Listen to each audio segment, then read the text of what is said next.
Hey guys, Mike here, the Detroit Borg, with a look at the new HTC One M8. This is a successor to one of my favorite phones from 2013, the HTC One M7.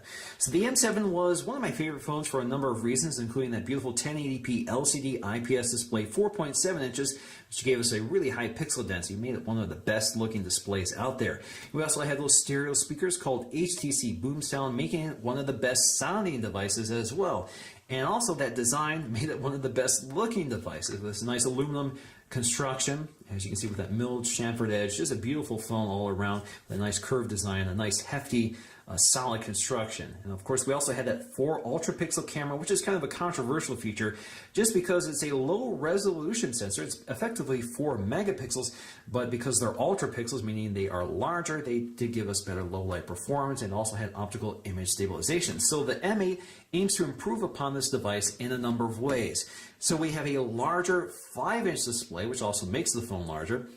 We pretty much have the same camera and the same speakers. We have a 4 ultra pixel camera, pretty much carried over, but this lacks optical image stabilization because we have some other new features here, including the secondary camera, which is used to pick up depth information. So this adds some interesting new features which we'll explore in this video. Now we also have a new dual LED flash, which combines 2 different colors to give you the right flash color for the image. So this is similar to the True Tone flash on the iPhone 5S. Alright, so I'm just going to cut these seals on either side.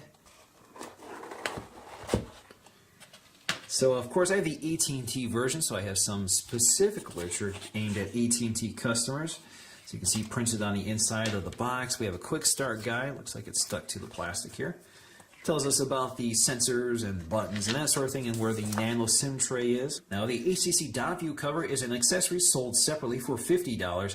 Basically it's a hard shell that snaps onto the back of the phone with a flip cover that covers the glass, and actually has perforations through the cover that takes advantage of a software feature that actually kind of produces this sort of dot matrix effect, so provides some information. Of course I will review this at a later date once I get my hands on one, so we can explore exactly what that is. Now on the inside of the packaging you'll see something called HTC Advantage, which is launching with this phone. And as you can see, the current benefits include free one-time crack screen replacement within the first 6 months of ownership. So if you crack it once, they will replace it for you. We also have Android software update commitment, so they will update this to the latest version of Android as it's released, so they will keep your phone updated. But of course you can buy a Google Play version of this phone for about $700, which is actually what I did. So I did order one of those, and I'll review that at a later date. But that will be running stock Android. Of course, that will be updated pretty regularly.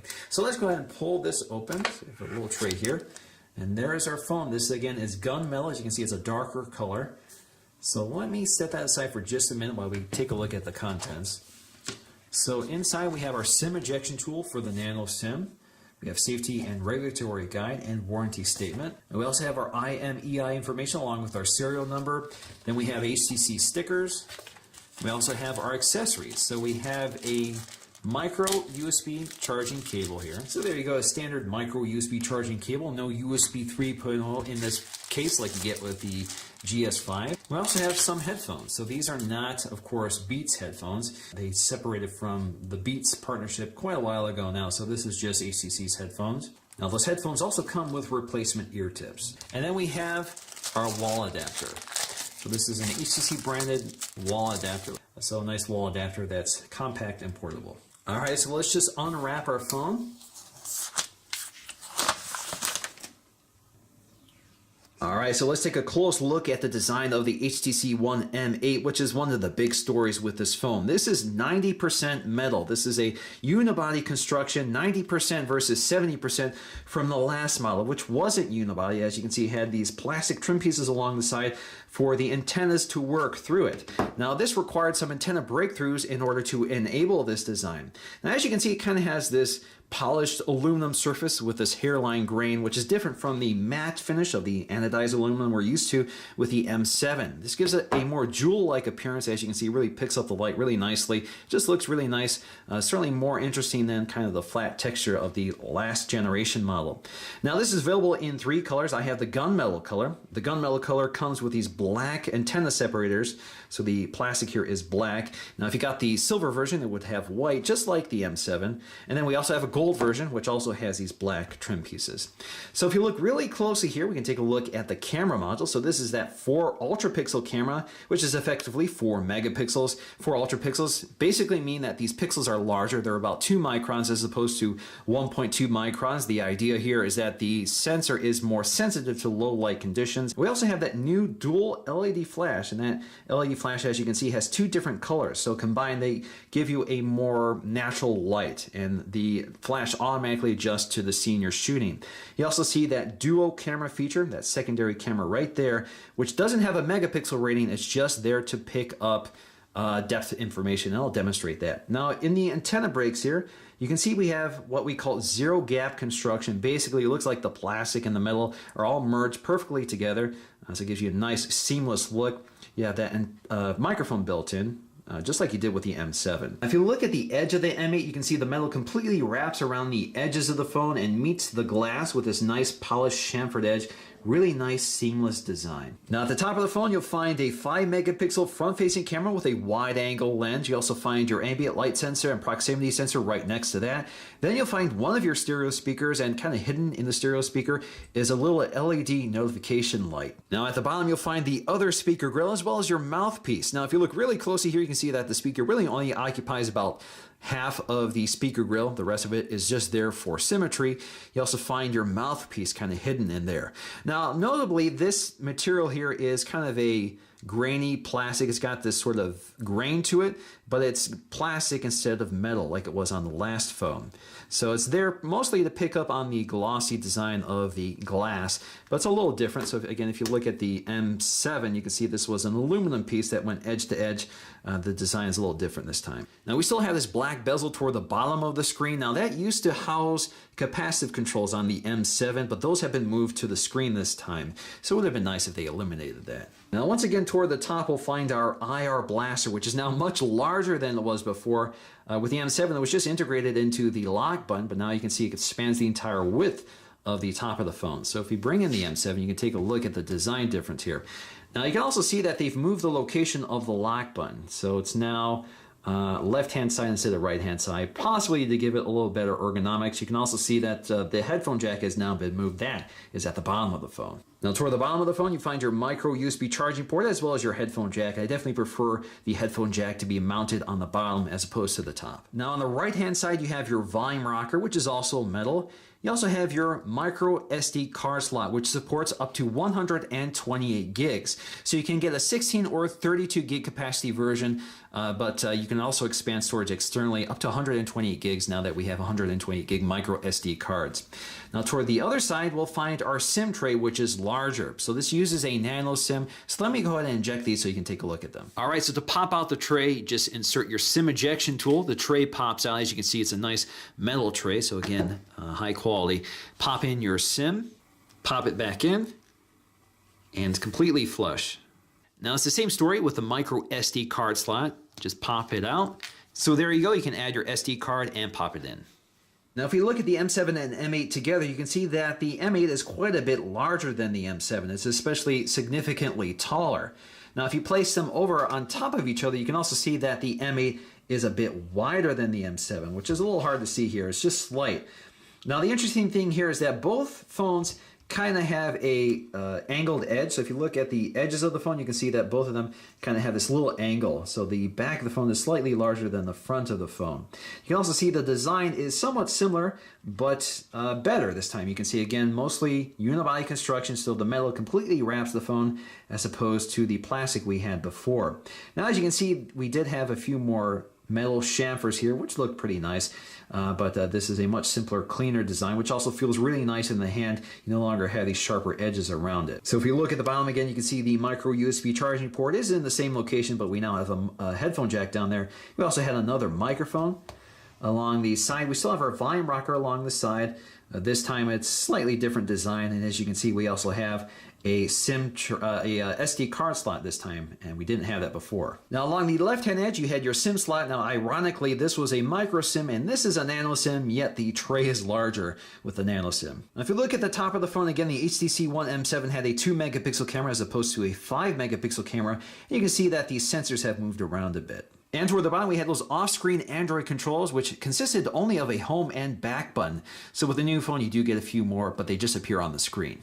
Now the camera specs are very similar, 4 ultra pixels, although the M7 had optical image stabilization, which the M8 does not have. But of course we have a few other features, and we have improved software stabilization to compensate. All right, so let's take a look at the user interface. Again, this is running Android 4.4.2 with HTC Sense 6. That's HTC Skin over Android. So this is running the latest version of Android, and it introduces some interesting new features, including motion launch. So in a lock state, you can double tap the locks or the glass on the screen to get you to the lock screen. Now, it's not necessarily reliable. It doesn't happen all the time. I've had some issue with it working reliably. It's using motion in order to determine whether you intend to unlock it, not just the tap of your finger. So when you double tap the lock screen, it wakes it up for you so you can quickly glance the clock as well as the weather information and your notifications. You can put it back to sleep by double tapping it. You can also swipe to the left to get you to the widget panel. You can swipe to the right to get to blink feed. You can swipe down to get to voice dialing.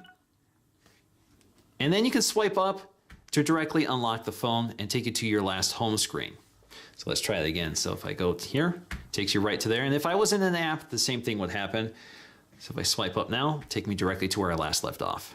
Now, if you look down here, you can tap and hold this icon to get to some other options here. So you can swipe to the right to get to blink feed. You can swipe to the left to take you to the widget panel or your home screen, and swipe up to unlock it to wherever you last were. Also from that lock screen, you can access your dock. So these are the apps that appear in your dock. So for example, you can swipe up to get to the browser or swipe up to get to the camera. So if you want to change what appears on your lock screen, all you have to do is change what appears in your dock on the home screen. Now finally, we have standard Android controls. So we have our recent apps, which takes us to our recent apps viewer, which is a little different than stock Android. Actually, it's very different from stock Android. So you get this grid view, which allows us to see up to 9 suspended apps at once. And you can click on any one of them to open them up, take you directly to the recent app. And you can also close them out of the way just by swiping them up. Now up here, you can go right to the app manager, so you can see apps that are running on the SD card, download and that sort of thing, and here you can manage that. And alternatively, we can tap here to close them all. Now we also have full Google Now integration right from the lock screen, so we can say things, okay Google, set an appointment for tomorrow at 8 a.m. to get this review posted. Touch to continue. Okay Google, take a photo. Opening app. Now taking a look at our notification shade, of course we have our expandable notifications, and up here you can go to your quick settings toggles, and this is where you can change things like your brightness. So you can toggle between darker and brighter and automatic and that sort of thing. You have airplane mode, your Wi-Fi settings, Bluetooth, power saving mode, auto rotate, mobile data, which you can toggle on and off, vibrate, and do not disturb. And as you can see, some of these have these little indicators which tells us there are additional settings. So if you tap on that, it takes you directly to the settings panel where you can modify those settings. Alternatively, you could also just tap and hold any one of these settings to get to them, like Bluetooth. Now you can also edit these, so you can rearrange them, as you can see here, and you can add new ones. So if you go down here, you can see that these items are hidden. You just have to drag and drop them to the quick settings panel up here. So all you have to do is tap and hold these and rearrange them, so they'll change the hierarchy. But if you want to add some, you can add up to 12. So you can see I have 11 out of 12 added. I can add one more, and beyond that I have to remove one to add another one. So if I want to add mobile hotspot, I can do that, but now I can't add additional ones without ones being moved. So you can see some of the additional ones include screenshot, mobile hotspot, GPS, data roaming, media output, auto sync, ringtone, screen timeout, sync all, data usage, HTC Mini Plus, which is a sort of peripheral that allows you to kind of use your cell phone as a house phone with a handset, and then NFC technology, which is built in here, so you can toggle that on and off if you want. Now to edit our home screens, we can pinch in and out, and this will give us access to things like widgets, apps, as well as shortcuts. So we can basically grab anything from these panels and drag them up to our home screen. So you can see we can also add home screens and remove home screens and set which one we want to be our home screen. So for example, this is the default home screen, which is highlighted with that home icon. So if you want to add, for example, Blink Feed as your home screen, just tap and hold on it and set it as your home screen. So now that's your home screen. So if I hit home, will take me to Blink Feed instead. So you can see by default, this is your home screen. It used to be that Blink Feed was the home screen. So let's pinch in and out again and set that as my home screen. And as you can see, I have a spare panel right here, which I can remove if I want. So I can go ahead up here, drop it to remove, and it removes it for me, or I can add new ones. I also have an editor up here. So it allows me to see exactly which one is my home screen more easily, or I can remove the panel. Now I can also drag and drop widgets or apps to this home screen. So for example, let's see if I want to add Beats music to the home screen. I can see I can't add it to that home screen, so it's made it red, but I can add it to this one, and I can just drop it into place. Now the next thing I want to take a look at is Blink Feed, which aggregates everything from your social media accounts to your news stories, to your calendar and photo galleries, to even your Fitbit information. So everything appears here. The idea here is instead of going to separate apps to get to all that information, it automatically feeds into this Blink Feed, which gives you infinite scrolling. Just scroll through your timeline and it updates for you automatically. So the idea here is that you can get pretty lost in Blink Feed, reading and catching up on all the news stories available to you. I actually really like this feature. It is a big time waster, however, because I do find myself constantly looking at it to check the latest news stories. Now, as you can see, when I swipe down, it updates the feed for you. So there's always new stuff to look at. Now, if you look at the news stories here, you can see, you can identify exactly the source of them. So you can see this one's from Facebook. You can see this one is from TechCrunch, which is one of the headlines I follow. I also have Twitter, that sort of thing. So all of that is in here. Boy Genius Report. So if I tap on this, it takes me directly to that article and I can take a look at it. I can even swipe through my news stories in that full screen viewer.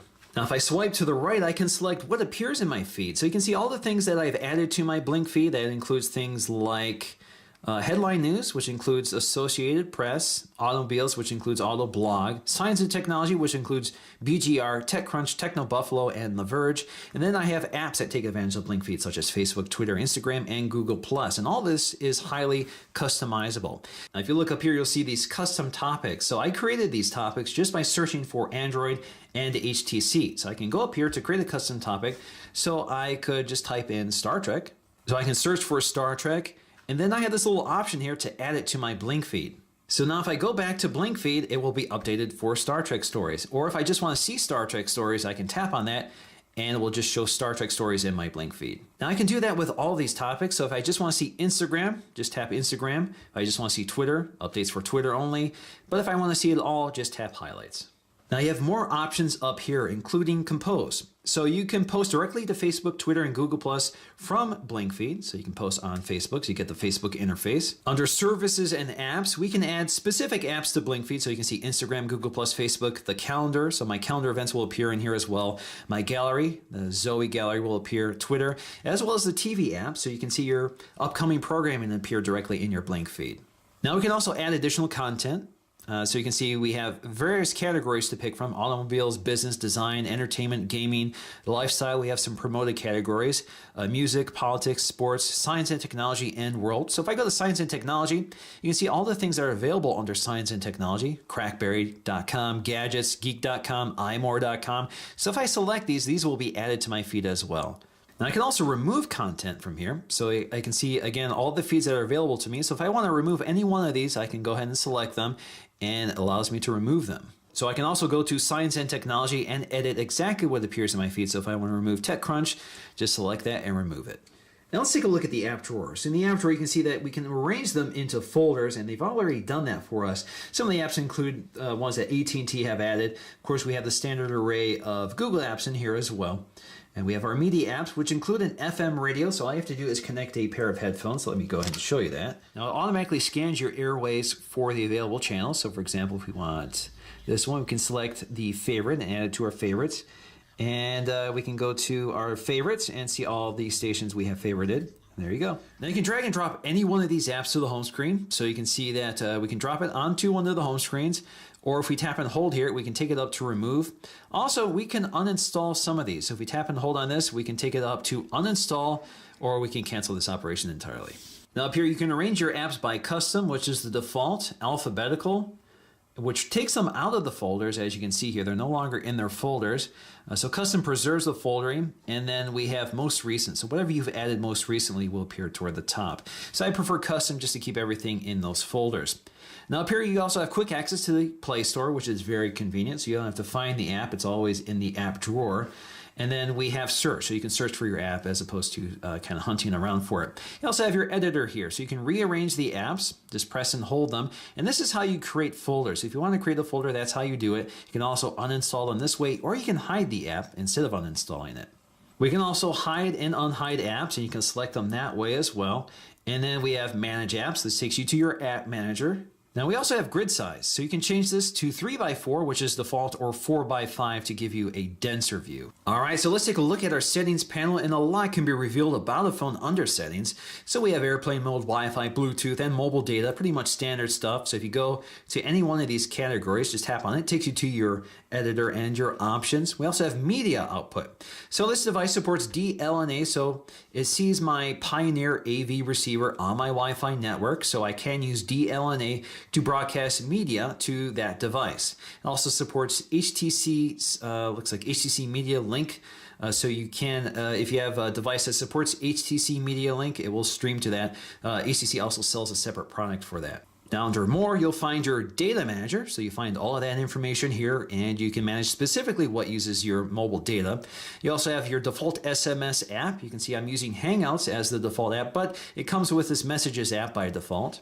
You also have VPN, mobile network sharing, HTC Mini Plus, which is a sort of accessory. Now, in terms of personalized, we have a few options here. So we have home screen wallpaper, apps and widgets, manage home screen pages, that sort of thing. All of that's available from the home screen with that pinch action, or you can tap and hold on the home screen to get to those editors.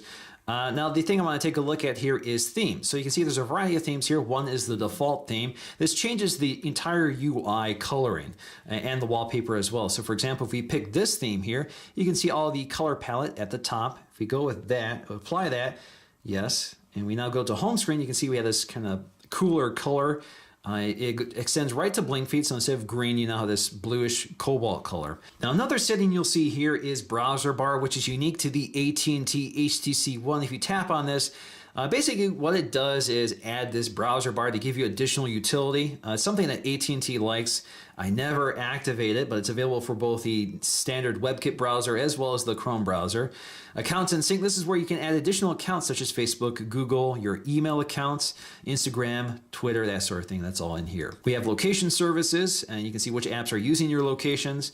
We also have security. So this is where you adjust your security settings, including enable lock screen widgets, which is off by default. Now we also have this transfer utility that allows you to transfer your contacts, messages, photos, videos, music, and more from your old phone. If you tap on that, you can select an HTC Android phone, another Android phone, an iPhone, or other phones such as Blackberries, Windows phones, and others. So it allows you to transfer to your new phone pretty easily. Display and gesture. So there's a lot of things under here. You can enable auto rotate. You can change your font style and font size, brightness, screen timeout. You have that daydream feature, the notification LED light. So if you tap on that, you can see exactly what will activate that LED light up here. You also have your motion launch gestures. So you can see we have several options here related to what motion launch is. And if you're not familiar with what they are, this will explain them for you. Now we have this toggle for boom sound, which is grayed out when using the internal speaker, so it's on by default. However, if you connect external speakers or a headset, you now have the option to toggle that on and off. So if you prefer not to have that processing in there and use another equalizer, you could do that. Now under sound, we'll find our sound profile. So you can set to normal, vibrate, or silent. We have our volume, which you can adjust, but you can also adjust the volume by tapping this volume button. And you can select that gear icon to adjust other volume settings. You can change your ringtone as well. Now we also have something called quiet ring on pickup. So if you move the phone while it's ringing, it will lower the volume. And alternatively, if it's in your pocket or bag, it will ring louder for you. Now we also have our apps manager here. So we can see download on the SD card, what's running and all. If you tap on any one of these, you can disable, force stop, uninstall updates, stuff like that. We also have our storage. So we can see how much storage we're taking up and exactly what's taking up our storage.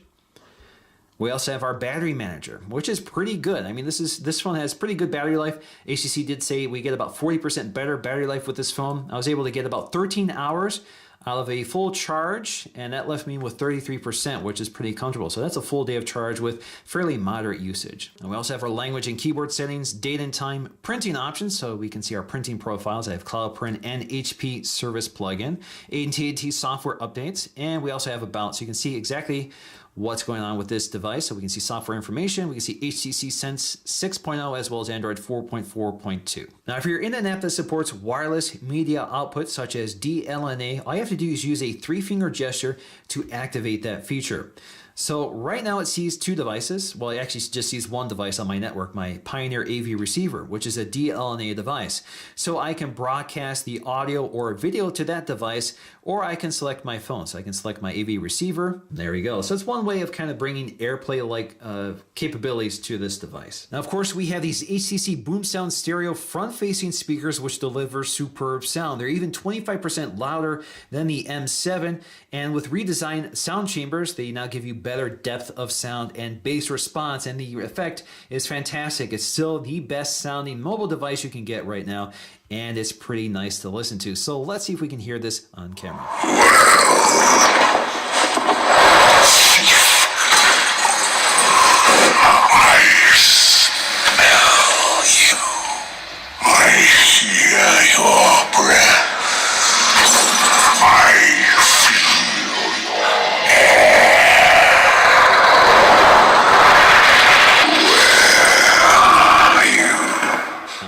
We have an IR blaster at the top with an app that allows you to control it. So when you set up this app for the first time, you just set up your service and your location, and it automatically provides you with a TV guide. So instead of using the on-screen controls of your cable box, in theory, you could just use this. And this allows you to quickly access your favorite channels and see what's on currently. So for example, if I want to watch Law & Order, just tap on that, hit Watch Now, and it sends the IR code to the TV to change the channel. So now I can go to my remote control.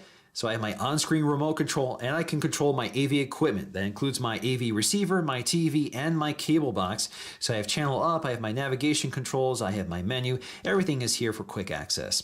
Now, if you ever leave this app, you have quick access from the drop-down notification shade. So as you can see up here, you have this little widget that allows you to quickly regain access to that app. Now there's one more motion gesture feature. So if you quickly turn it to landscape orientation and hit the volume button, whether it's up or down, it doesn't matter, it will launch the camera for you. So it's a quick way of accessing the camera, but it can be tricky. Sometimes if you're too slow, it won't work.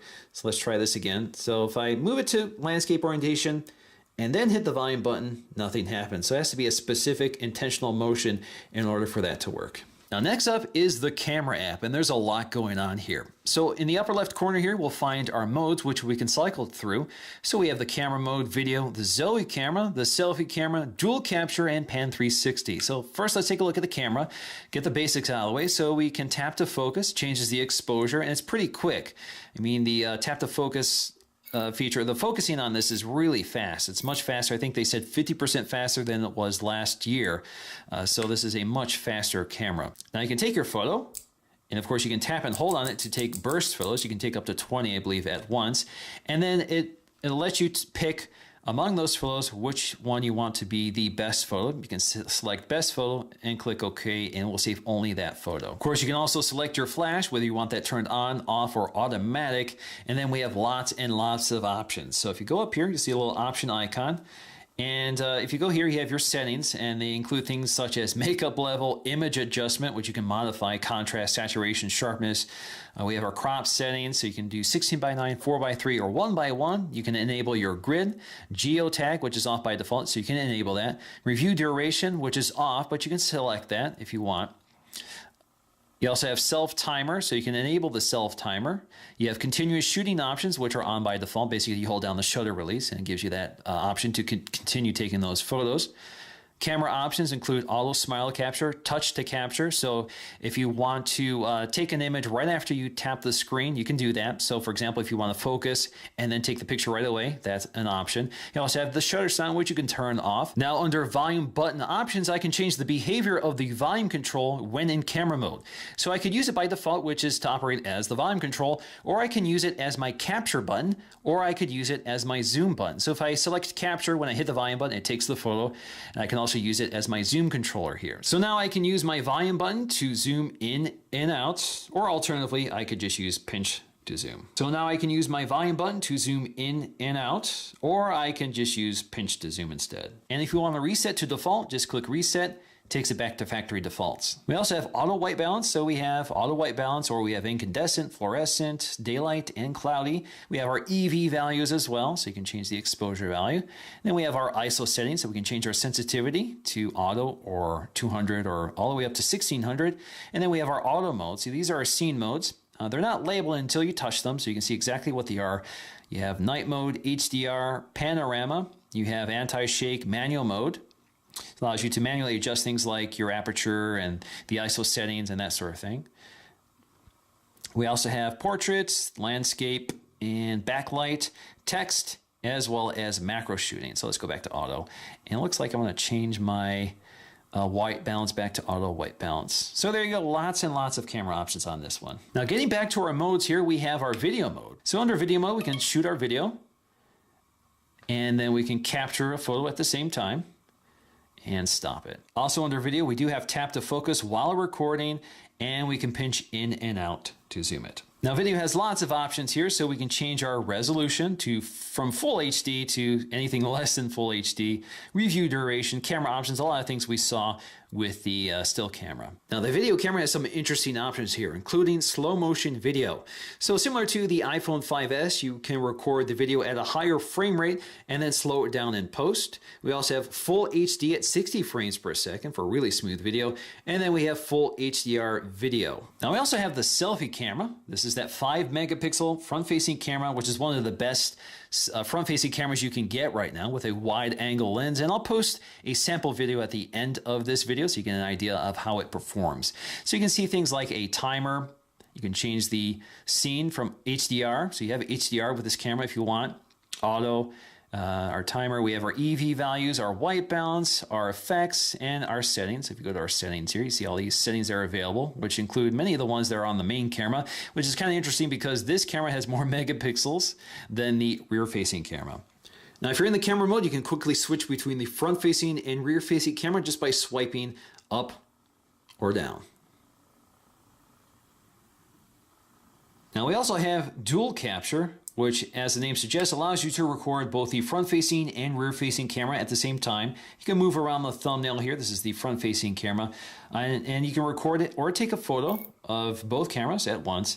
The idea here is to capture both the subject and the recorder at the same time. So you can take a photo. It takes the photo. If you look at it now, you'll see that I'm included here. So let's go back to the camera, which also works with video. So if we record video, there I am, and I can still move it around while recording video, and I can resize it. So pretty familiar if you're used to Samsung devices, they have this feature as well. Now the Zoe camera allows you to take both photos and videos at the same time.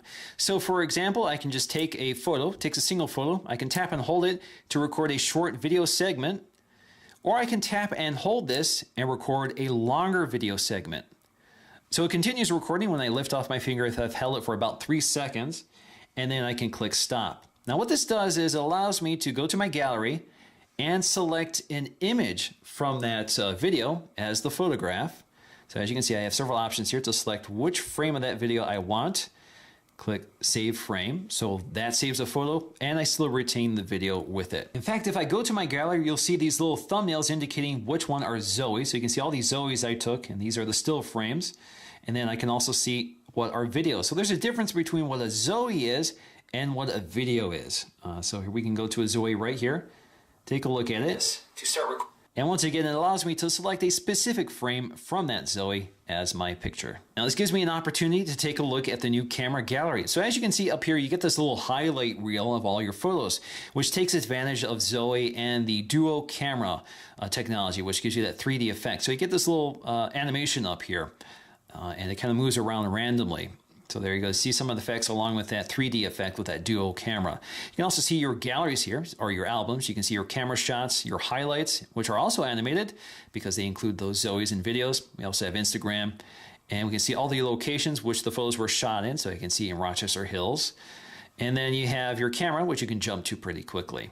Now you can also pinch in and out to zoom in on your gallery. So as you pinch out, your gallery expands for you in this sort of full timeline viewer. Now, as I said, we have this little camera up here that records dimensional information. Now this records it for any photo you take. So you don't have to activate it, it's always there. So I have this photo of my dog, and right now it's just a normal photo. But if I go to my editor, you can see I get lots of options. So one of them is unfocus. So basically it allows me to select the focus of the image, whether it's the face of my dog or the background. So you'll see the face of my dog goes blurry, but the background is in focus, and then vice versa. Now this really isn't refocusing the image, it's just applying a smarter filter, a smart blur filter, because it knows the depth of the photo. It knows what's in the foreground, it knows what's in the background. Now I also have foregrounders. So if I select foregrounder, I get some effects here. So I have sketch effect. So I can tap anywhere to set the foreground. So my dog is the foreground. I can do the zoom blur. So again, zooms out or blurs out the background, the cartoon effect, and the colorizer. So you have lots of options here. Now we also have seasons, which again uses that dimensional information to determine the foreground subject. So all of these sort of effects kind of fall around the subject. So we have dandelion, maple leaf, snow. Now the most interesting feature here is Dimension Plus, which kind of turns this two-dimensional image into a 3D image. So you can see it's using the accelerometer. So as I move the phone around, it gives a little 3D effect to my image. It looks pretty neat. I can toggle this off, so I can now use my finger to change the angle of the image. We also have stickers. So we have a variety of stickers we can pick from. So if I want to give my dog sunglasses, I could do that. Now in terms of camera performance, I'm pretty impressed with the flash or without the flash. So without the flash, you get excellent low light performance. So images look pretty sharp with minimal color noise. I can really zoom in here. So this is just a normal shot taken in daylight in a fairly dark room. So you can see there's some graininess to the image at the edges, but otherwise it's pretty decent, better than most cameras can pull off. And then with the flash, you get really accurate color reproductions. You get really natural light. Now in terms of really low light performance, these images were not taken with the HDR settings. This is just auto. You can see that performance is pretty good. Again, this is a pitch black night and I just have my landscape lighting and my porch lights on, and it does a nice job sort of filling out the scene. I mean, this looks brighter than it would normally. If you're just looking at my house, this looks a little bit brighter.